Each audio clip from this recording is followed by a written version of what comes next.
Hello, my name is Lynn Gillespie, and this week on the High Performance Garden Show Nugget, we share with you how to protect your garden from grasshoppers. Here's a clip from the show. I am noticing now some chew marks. Look at these big chew marks here. And we are having some grasshoppers come through the area, and some of the gardens in town are just totally flattened. It's really amazing what's happening with the grasshoppers. We're getting just a few. So one here, one there. At that stage, I usually would just catch them, feed them to the chickens.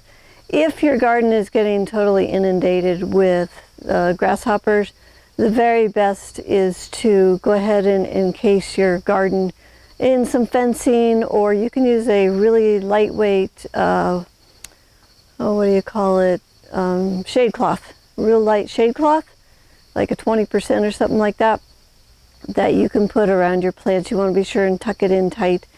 We did have a kale bed here on the farm that we needed to do that with. So for grasshoppers, usually hand picking or a physical barrier is your very best protection against them.